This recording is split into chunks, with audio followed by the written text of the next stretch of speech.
السلام علیکم ورحمۃ اللہ وبرکاتہ۔ اولاد اللہ کی دی ہوئی ایک بہت بڑی نعمت ہے، تو ماں باپ پر یہ حق بنتا ہے کہ وہ اپنے بچوں کی اچھی تربیت کریں، تو بچوں کو بچپن ہی سے دین سکھائیں، دین سمجھائیں، قرآن سکھائیں، اللہ اور اس کے رسول کی پہچان کرائیں، بڑوں کا ادب سکھائیں، کوئی غلط کام کرنے پر روکیں۔ اس کے برخلاف ہم لوگ بچے کی ہر بری بات پر، بچے کے ہر برے کام پر ہم اپنے آپ کو یہ تسلی دے کر بچے کو معاف کر دیتے ہیں کہ چلو ابھی بچہ ہے، بڑا ہو کر درست ہو جائے گا۔ جب بچہ نماز نہیں پڑھتا، روزے نہیں رکھتا، قرآن نہیں سیکھتا، لوگوں کی عزت نہیں کرتا، تو ہم کیا کہتے ہیں کہ چلو بچہ ہے، بڑا ہو کر صحیح بن جائے گا۔ حالانکہ آپ بچپن میں جو عادتیں بچوں کو سکھائیں گے وہی عادتیں بڑے ہونے کے بعد بھی ہوں گی۔ اگر کوئی زمین میں کانٹے کی بیج بوئے گا تو اس سے نکلا ہوا درخت سے کانٹے ہی نکلیں گے۔ اگر ہم کو پھل فروٹ چاہیے تو پھل فروٹ والا بیج بوئیں گے تو اس سے نکلے ہوئے درخت سے پھل فروٹ نکلیں گے۔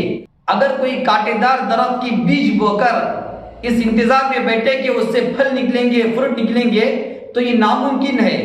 تو اسی طرح بچپن میں ہم بچوں کو بری عادتوں پر چھوڑ کر، برے کاموں کو چھوڑ کر کہ بچے بڑے ہو کر صحیح بن جائیں گے، تو یہ کیسے ہو سکتا ہے؟ بچے صحیح بننے کے لیے بچپن ہی سے بچوں پر بری عادتوں سے روکو، بری عادتوں سے ڈراؤ، اچھی عادتیں پیدا کرو۔ اللہ کے نبی نے کہا کہ بچہ جب 7 سال کی عمر کو پہنچتا ہے تو بچے کو نماز کا حکم کرو، اور جب 10 سال کی عمر کو پہنچ جاتا ہے تو نماز نہ پڑھنے پر اسے ہلکا سا مارو۔ بعض لوگ ہیں کہ آ کر شکایت کرتے ہیں کہ حضرت میرا بیٹا ماں باپ کی قدر ہی نہیں کرتا، نماز نہیں پڑھتا، روزے نہیں رکھتا، برے عادتیں ہیں، برے شوقیں ہیں، چوری کرتا ہے۔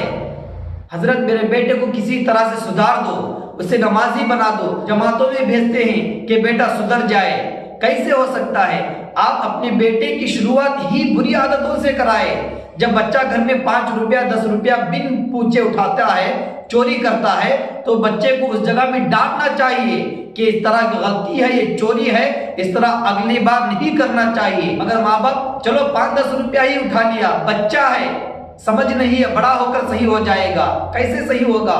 بڑا ہو کر اور بڑی بڑی چیزیں چرائے گا۔ آپ چھوٹے موٹے غلطیوں پر نہیں روکیں گے تو بڑا ہو کر وہی بڑی بڑی غلطیاں کرنے لگے گا، بڑی بڑی بری باتیں کرنے لگے گا۔ ماں باپ سوچو کہ اپنے بچوں کی صحیح تربیت کرا کر بچوں کی زندگی سنوارو، ورنہ اپنے بچوں کو بری عادتوں میں چھوڑ کر یہ سمجھ کر کہ بڑا ہو کر صحیح ہو جائے گا، یہ سمجھ کر اپنے بچوں کی دنیا اور آخرت کو برباد کرنے کا سبب نہ بن جاؤ۔ تو اپنے بچوں کو بچپن ہی سے اگر کوئی برا کام کرے تو روکو، بری بات کہے تو الٹاؤ، ڈراؤ، سمجھاؤ، اور بچوں کو نماز سمجھاؤ، دین سمجھاؤ، نماز پڑھنے کی عادت بناؤ، لوگوں کی ماں باپ کی قدر سکھاؤ، قرآن سکھاؤ، دین سکھاؤ۔ تو بچپن میں آپ جو سکھائیں گے آگے جا کر آپ کو وہی پھل ملے گا۔ اگر آپ بچپن میں بچوں کو بری عادتیں، برے کاموں پر چھوڑ دیں گے تو آگے جا کر وہی بری کامیں، وہی بری عادتوں کے ساتھ آپ کا نوجوان بچہ آپ کے ہاتھ ملے گا۔